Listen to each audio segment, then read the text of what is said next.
With everything that's been going on in the last few years, pandemic, cost of labor, cost of materials, when's the last time you guys checked your insurance coverage?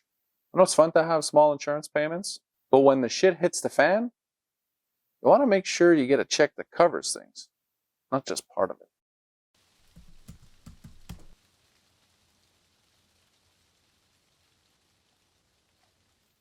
I was in final stages to release a new video of who does the best sound staging. The biggest, the widest, the deepest, the biggest image, the cleanest image. I'm going to show you the intro. Have a look. It's like a minute.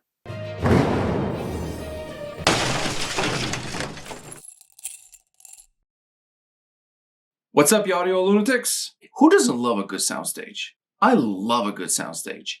It's one of those things, when I first experienced it, turned me into a nasty, deranged audiophile. Well, let me tell you something. Good deaf. Get out of these. Well, Meridian. And with Both ears. good. It's freaking awesome. It's okay. heck, Nothing to complain about. be honest. And his problem, who had a similar problem. But even to...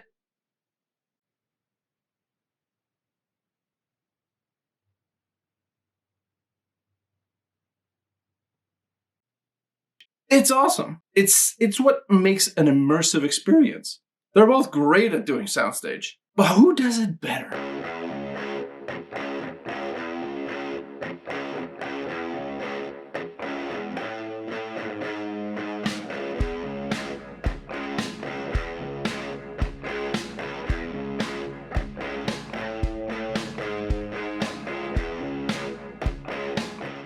I remember the day before the ice storm, I was talking to my wife. This little heat wave that we're getting is really going to put a turbo on the thaw this year. So, but because the ground was still frozen, I said, watch. I said, our sump pump in the basement is going to get a workout, because when the ground's still frozen and you have this amount of thawing snow this fast, the French drains around the house are going to get quickly overloaded. So naturally, my sump pump's going to have to work overtime to make sure the water doesn't come into the basement. And it was. The sump pump was running every 10 minutes, every 15 minutes, nonstop.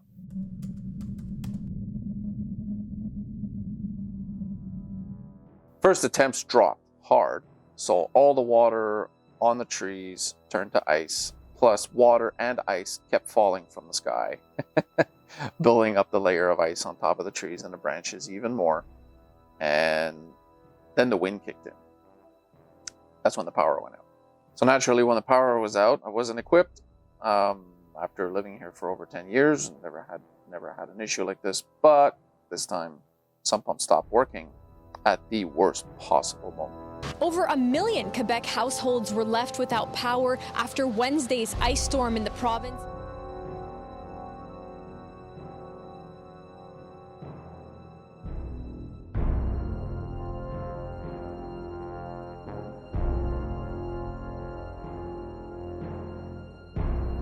Like I said, frozen ground, massive amount of water. The storm, even though it's an ice storm, there's a ton of water coming down, not just ice, but lots of water. So at first the pump was running every 15 minutes. No biggie, I just gonna scoop out the water from the sump pump well every 15 minutes to make sure it doesn't overflow. So I did that for a couple hours. Took turns. Had the kids help out. Then as it got later in the evening, power was not coming back, but the water was still coming down. So that well no longer took 10, 15 minutes to fill up. Then it took 5 minutes to fill up. And eventually it took 2 minutes. I just couldn't keep up with it anymore.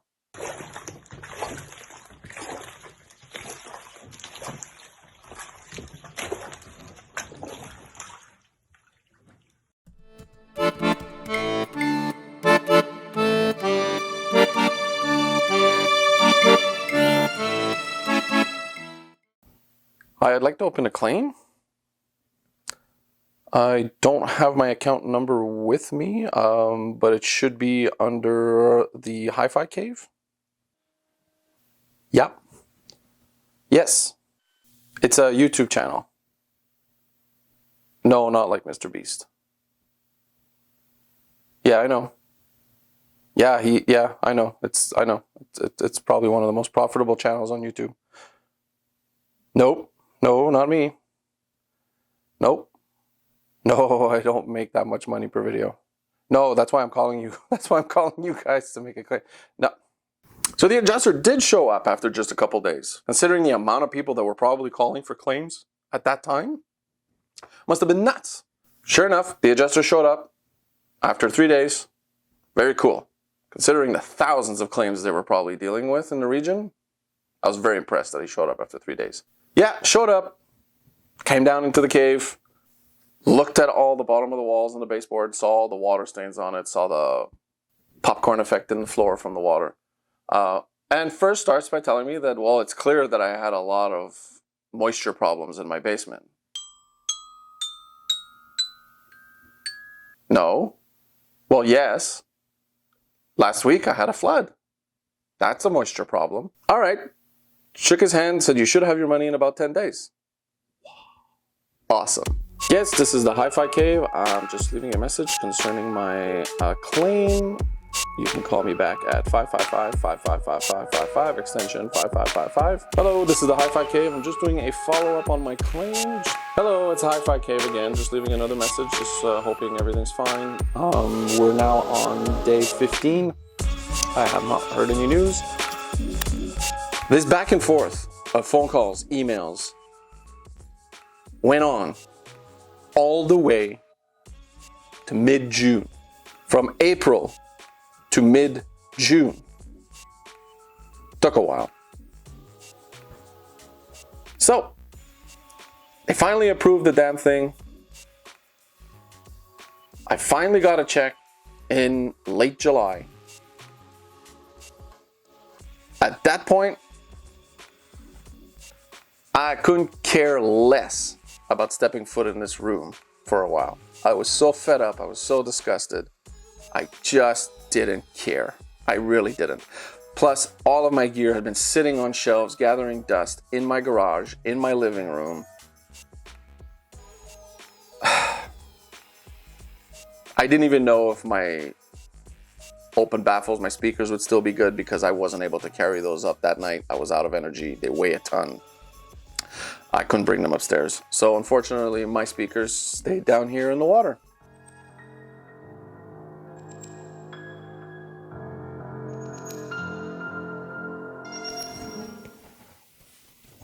So instead of putting wood back on the floor, I decided I was going to do something different for the first year.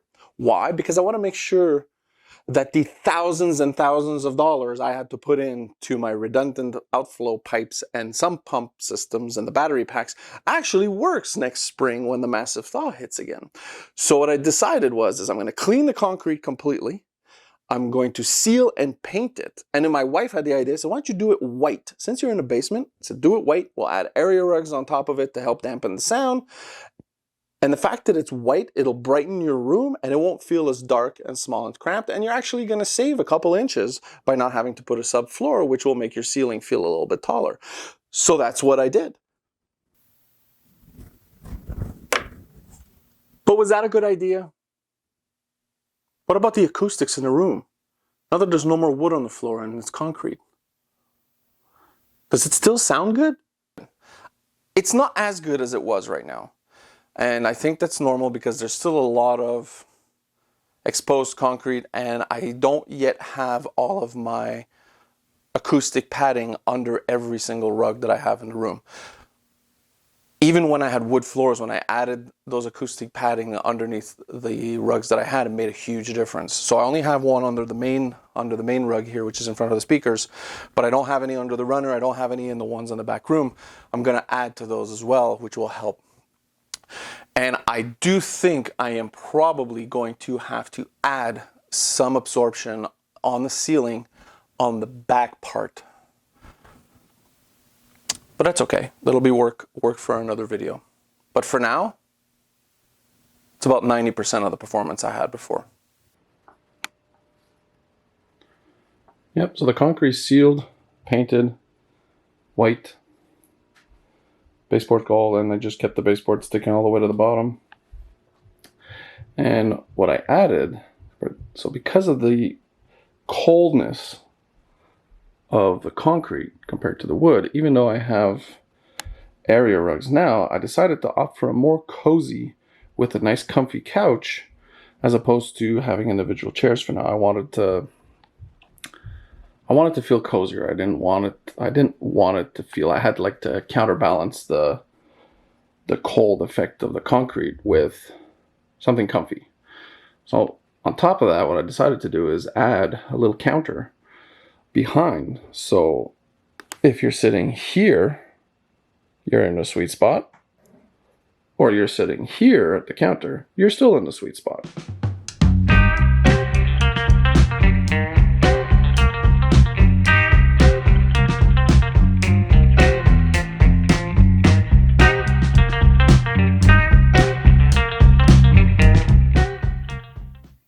They work flawlessly. Absolutely great. The humidity didn't impact or damage the butcher blocks that I used whatsoever. The difference between using, like, if this would have been natural wood instead of like a treated butcher block, I'm pretty sure that my baffles would have been finished, would have had to been completely redone. Thankfully, that's not the case. The cones also survived the humidity. There is no, everywhere I look, in the front, in the back, there was no signs at all of the wood flare, the paper flaring up from the humidity. Nothing, and the performance is just as good.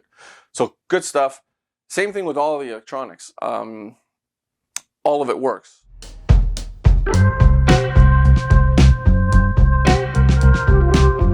All right, so the room is back at 95%. A little bit of treatment left to add, but that's okay. That's fine. Now, let's look at some of the advice I have for you guys when it comes to your insurance in regards to your hi-fi gear. I'm going to be straightforward with you guys. I was really lucky. I did not end up having any damage to any of my hi-fi gear. Thank goodness. When I was debating with the insurance during those weeks and weeks and weeks, I didn't know yet if I had damage to my hi-fi. Because even if I would have accidentally damaged the piece of hi-fi while trying to move it out of my basement while the water was pumping in, that is still something that I would have pushed my insurance company to cover. Now, where the trickiness comes in is your insurance company is going to usually ask you for what the amount of the device is new, an MSRP. And if you don't have the receipt for your purchase, they're going to do usually they do a market evaluation. Now, this is where, when you have a custom hi-fi rig, what do I mean by custom? By custom, I mean, if you're stupid like me, you changed capacitors, you changed fuses, you changed tubes, you changed power supplies, you did all kinds of things on all of these devices. All those changes, if you don't have receipts for those, for instance, if you spend $500 on a set of capacitors, keep your receipts. So for all of the parts that you buy and you add, make sure you keep those receipts. That's my advice number one. It might sound obvious, but keep those receipts. Take pictures of them with your phone, store them in your cloud, whatever that might be. Keep those receipts. If you're buying used gear, keep the screenshot of the ad that the gear was placed on. So if you're on an Audio Mart, US Audio Mart, Canuck Audio Mart, EU, doesn't matter, you take a lovely screenshot of that ad. It shows the asking price, shows the description, shows the picture. You have the picture of the device that you have. And my insurance confirmed that with that information, balanced with the MSRP, they usually do an average of the two amounts, and you're capable of getting money back from even things that you bought secondhand. Now, that being said, it leads me to my second advice.